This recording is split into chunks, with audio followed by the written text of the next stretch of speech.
Hi friends, তোমরা সবাই কেমন আছো? আশা করি সবাই ভালো আছো আর আমরাও ভালো আছি।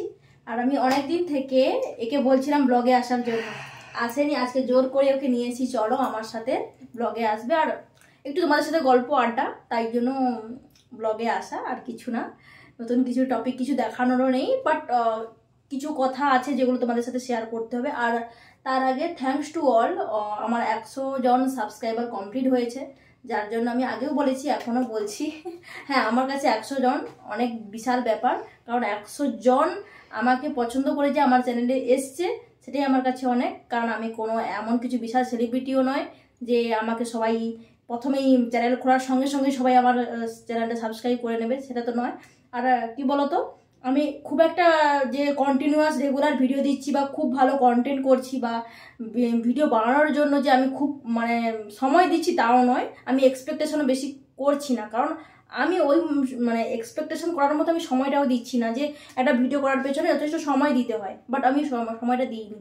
তো সময়টা না দিলে তো আমি এক্সপেকটেশন করবো কি করে যে আমি চ্যানেল খুলে নিলাম, আমি 1 মাস ভিডিও করেছি, আমার 1000 জন সাবস্ক্রাইবার হয়ে যাবে। তো আমার কাছে 100 জন যে সাবস্ক্রাইব করেছে আমার চ্যানেলটা, তার জন্য অনেক অনেক ধন্যবাদ। যারা আমার চ্যানেলে এসেছো তাদেরকে অনেকই ধন্যবাদ, আর যারা এখনো পর্যন্ত আমার চ্যানেলে আসোনি তারা প্লিজ আমার চ্যানেলে আসো। আর আমার ভিডিওগুলো দেখলে, হ্যাঁ, খুব ভালো না হোক, একটু তো এন্টারটেন করার চেষ্টা করি।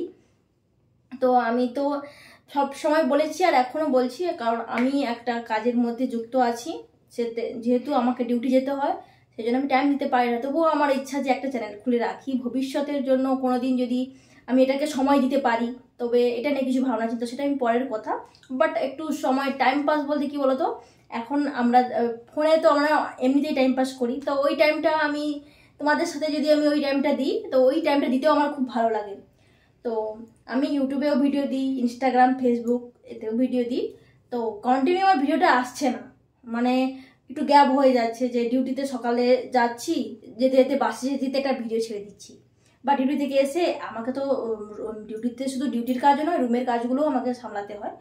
ও আমাকে হেল্প করে, তা নয় যে আমি একা সব কাজ করি, ও আমাকে সব কিছুতে হেল্প করে, তার জন্য তোমাকেও থ্যাংক ইউ, ওয়েলকাম। তোমাকে হেল্প আমাকে তো অনেকটাই হেল্প করে। আমি কথা বলতে বলতে তোতলে যাচ্ছি। আর যেমন আমি আমিও ওর সঙ্গে যেরকম হেল্প করি বলতে কি, একটা সংসার ও যেমন সামলাচ্ছে, আমিও ওর সাথে যেমন সামলাই, তেমন বাড়িতে এসেও সেই সেম কাজ করা। সংসার সামলানো আমি কি বলছি, ইনকাম করার কথা বলছি। আমরা জানি যে একটা ছেলেই শুধু ইনকাম করে, তো ছেলে ইনকাম করবে, মেয়ে বাড়ি সামলাবে। বাট আমার দুজনের ক্ষেত্রে একদম আলাদা। আমার দুজনের ক্ষেত্রে এরকম অনেকজনই আছে, ও ইনকাম করে, ওর সাথে আমিও ডিউটি যাই। দুজনেই যেহেতু দুজনেই যেহেতু একটা জায়গায় ডিউটি যাই, আর এসে করে দুজনেই একসঙ্গে। ও আমাকে হেল্প করে দেয়, আমিও যেমন ওকে হেল্প করি, ও আমাকে হেল্প করে দেয়। তা নয় যে আমি ইনকাম করছি, ও আমাকে হেল্প করছে না, আমি রুমে এসে সব কাজ করছি। তোমরা ভাবছো হয়তো, এটা অনেকে ভাববে যে তুমি ডিউটি করছো দিদিভাই, তুমি রুমের কাজ এসে করছো, ভিডিও করতে পারছো না, আবার ভিডিও করছো, তো দাদাভাই কি করছে? তো ওকে নিয়ে এরকম কিছু ভাবা দরকার নেই। আমার কাছে আমি অনেক কথা বলি, আমি প্রচুর কথা বলি, আর আমি কথা বলার জন্য আমি চ্যানেলটা খুলেছি, কারণ ও আমার এত কথা শুনে না। এই একটা খুব বাজে গুণ যে ও আমার সাথে এত কথা, আমি ঘেমে যাচ্ছি বলতে। ভিডিও করার জন্য ফ্যানটা অফ করে রেখেছে, আর ফ্যানটা চালালে কি বলতো সাউন্ড এফেক্ট পড়বে। দেখেছি যে অনেকের এরকম হাজব্যান্ড থাকে, স্ত্রী যতই বাইরের কাজে করুক বা বাইরে ইনকাম করুক, তাও তাকে রুমে এসে সব কাজ সামলাতে হয়। অনেকের ক্ষেত্রে এরকম দেখেছি যে হাজব্যান্ড ওয়াইফ, যে স্ত্রীর এটা কাজের যেটা কর্তব্য, সেটা আমি কেন করব। বাট সত্যি কথা বলতে, আমি ডিউটিতে, আমি তো গ্রামের মেয়ে, তো এখানে তো প্রথম ওর সাথে আমার বাইরে আসা, ব্যাঙ্গালোরে আসা। এর আগে আমি কোথাও বাইরে কাজেও যাইনি, কিছু করিনি। বাট এখানে আমি যখন ডিউটি যাই, ডিউটিতে কাজের মধ্যে কাজে যাই, এখন এখানে কি বলতো, আমি আছি, ও আর আমি আছি, দুজনের সংসার, এক্সট্রা কাউকে যে আমি ফ্যামিলির আর কেউ মেম্বার নেই, ঠিক আছে। তো অনেক মেয়ে এখানে যাদের বাড়ি, হ্যাঁ, তারা সংসার সামলে, ছেলে মেয়ে সবাইকে সামলে, শ্বশুর শাশুড়ি সবাইকে সামলে এসে তারা যে ডিউটি করে, এটা দেখে আমাদের ভাবি যে আমি যেটা করছি সেটা তো ওদের থেকে অনেক কম কষ্ট করছি, ওরা তো সব থেকে বেশি করছে। দেখো, একটা যারা মেয়ে, বিশেষ করে বিবাহিত মহিলারা বিশেষ করে বুঝতে পারবে কথাটা, কারণ বিয়ের পর একটা দায়িত্ব থেকে যায়। নিজের মা বাবার কাছে তুমি যতটা ফ্রিডম, সেরকম এই শ্বশুরবাড়ি থেকে অতটা ফ্রিডম কেউ পায় না, কেউই পায় না, এক আধটা ছাড়ো, বাট বেশিরভাগ কেউ পায় না। তো তারা শ্বশুরবাড়িতে থেকে বাড়ির সমস্ত কাজ সামলে আবার যে ডিউটি আসছে, আমি ভাবি যে ওরা পারছে, আমিও যখন ডিউটিতে যাই, ও যখন আমাকে প্রথমে ডিউটিতে ঢোকায়, আমি প্রথমে 3-4 দিন ডিউটি করার পর আমি কেঁদে ফেলেছিলাম। সত্যি কথা বলতে আমি বাইরে তো কোথাও কাজ করিনি, তো আর আমাদের ডিউটি 9 ঘন্টা টাইম, তো একটা 9 ঘন্টা ডিউটি করার অভ্যেসটাও আমার নেই। তো আমরা কি বাড়িতে সাধারণত যেটুকু মায়ের কাছে যখন ছিলাম টোটালি আমাকে কোনো কাজ করতে হতো না। শ্বশুর বাড়িতে যাওয়ার পর হ্যাঁ ওটা প্রত্যেকে কি করতে হয়, আমিও করেছি। তো কাজ করলেও কি হয়, একটু রেস্ট, দুপুরে খাওয়া দাওয়ার পর তো একটু হলে রেস্ট পাওয়া যায়, বা আমার এখন একটু একটু পরিশ্রম হয়ে গেছে, মনে হয় একটু রেস্ট করি, তখন আমি রেস্ট করতে পারি। বাট এখানে কি বলতো, কাজের মধ্যে তোমাকে 9 ঘন্টার মধ্যে 9 ঘন্টাই তোমাকে কাজ করতে হবে।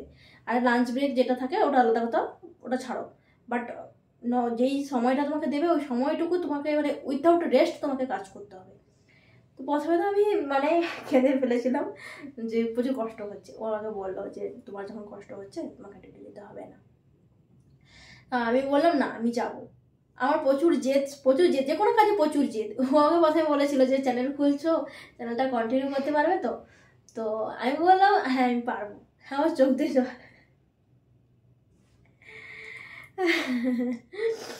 হ্যাঁ সেটাই কথা। প্রথম থেকে আমার ছোটবেলা থেকে যে কোনো কাজে জেদ ছিল, আর আমি জেদ করেই যে কোনো কাজে সফলতা পেয়েছি।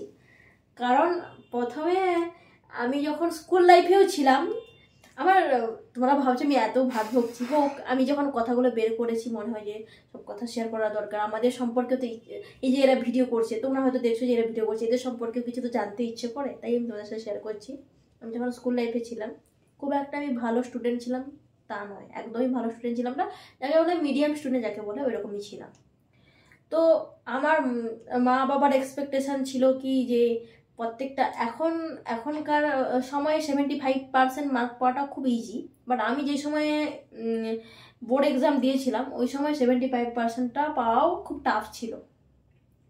আমার মা বাবা এক্সপেক্ট করেছিল যে, তখন আমি এক্সাম দিয়েছিলাম 2014, তো ওই সময় করোনার সময় ছিল না, আর ওই সময়টা যে এমনি মার্ক চলে আসবে ওরকম তা নয়। তো ওই সময়টায় যে আমি যে জেদ করে পড়েছি, যে রেজাল্টটা যে করেছি, আমার মা বাবা এক্সপেক্ট করেনি যে আমি এরকম ভালো রেজাল্ট করবো। আমার জেদ ছিল যে আমি করবো, কেন পারবো না।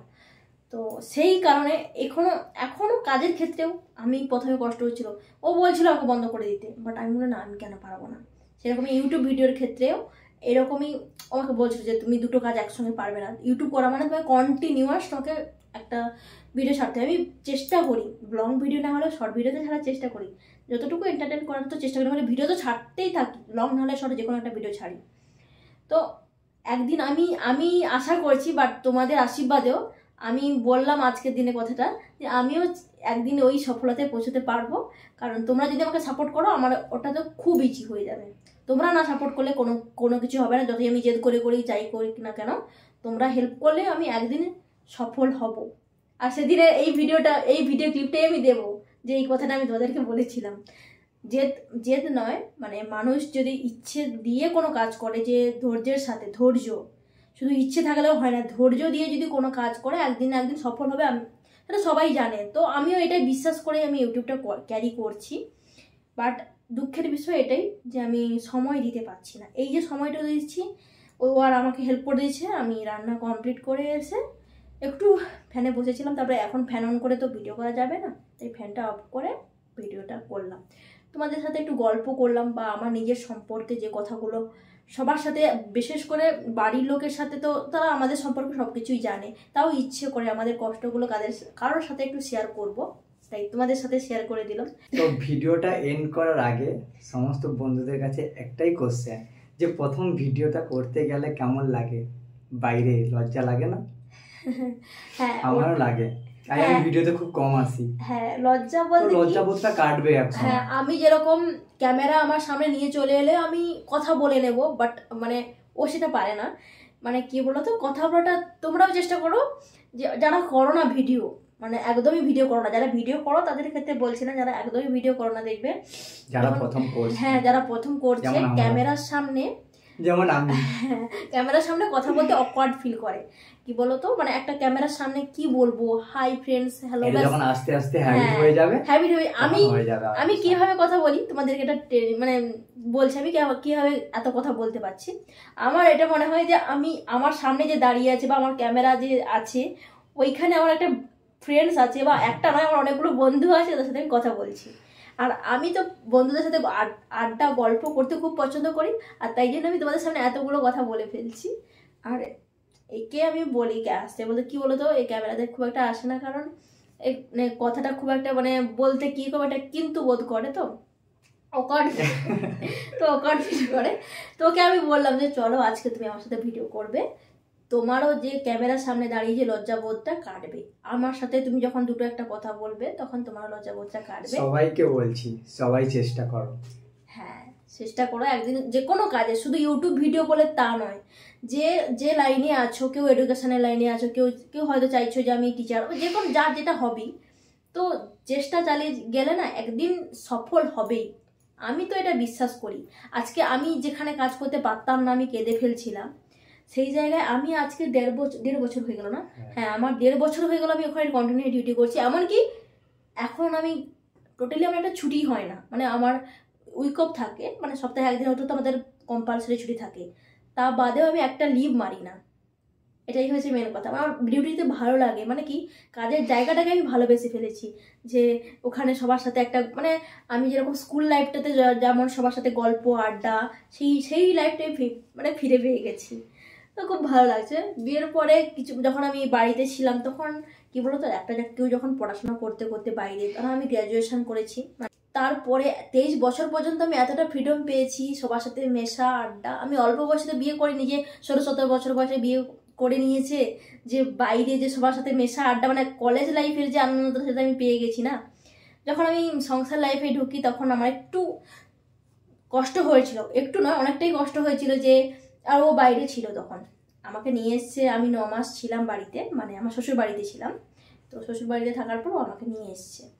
তো এমনিতেও আমার কাছে ছিল না, তা বাদে বাড়ির সবাই একটা মানিয়ে গুছিয়ে নিয়ে চলা, সেটা তো আর ঠিক আছে, আমার কোনো অ্যাডজাস্ট করতে সমস্যা হলেও কী হবে, একটা যে ঘরের মধ্যে বন্দি থাকা, আর আমি গ্রামের একটা বউ, আমি গ্রামের একটা বৌমা বউ বলো যাই বলো, গ্রামের একটা আমি বউ, তো সেখানে আমাদের গ্রামে প্রচুর রেস্ট্রিকশান।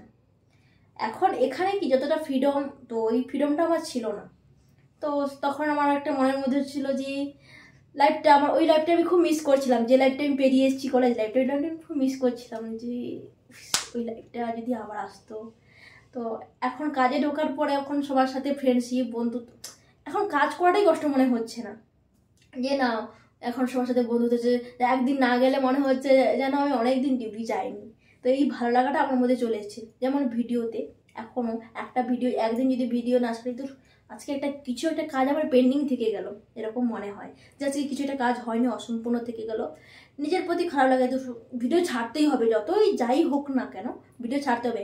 আজকে আবার আমাদের ওটিও হয়েছিল, 1 ঘন্টা ওটি করার পর এসে রান্না করেছি দুজন মিলে, আবার এসে ভিডিও করছি, আবার ভিডিও করা হয়ে গেলে আমরা ডিনার করব। আর বেশিক্ষণ কথা বলবো না, যতটুকু বলা, হ্যাঁ আমাদের সম্পর্কে আরও অনেক কিছু, আমাদের লাইফে শুধু একটাই নয়, অনেক স্ট্রাগল আছে, অনেক কথা আছে, অনেক গল্প আছে, যেগুলো তোমাদের সাথে শেয়ার করব। তোমরা এখন আমার ফ্যামিলিতে নতুন, তো আমার ভিডিও নতুন নতুন দেখছো, যখন ভিডিও আস্তে আস্তে, একদিনে তো সব গল্প বলা যায় না, তো গল্প বলতে সাপোর্ট করো। হ্যাঁ, তোমরা যদি আমার ভিডিওটা দেখতে পছন্দ করো, তো আমারও ইচ্ছে করবে না আমার ভিডিওগুলো পছন্দ করছে বা আমার কথাগুলো ওরা পছন্দ করছে, তখন আমার মনে হবে যে না আমি করি।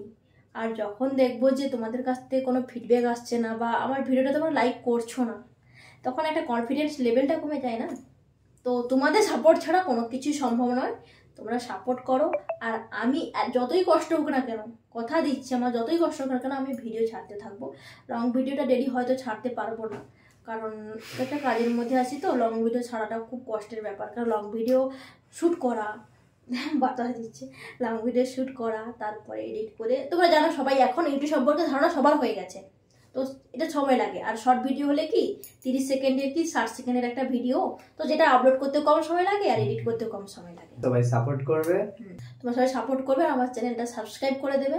ভিডিওগুলো যদি ভালো লেগে থাকে, এই ভিডিওটা শুধু নয়, এর আগের ভিডিওগুলো যদি ভালো লেগে থাকে তোমাদের, লাইক কমেন্ট অবশ্যই করবে, আর শেয়ারও করে দেবে তোমাদের বন্ধু রিলেটিভস, তাদের সাথে শেয়ারও করে দেবে। বাই।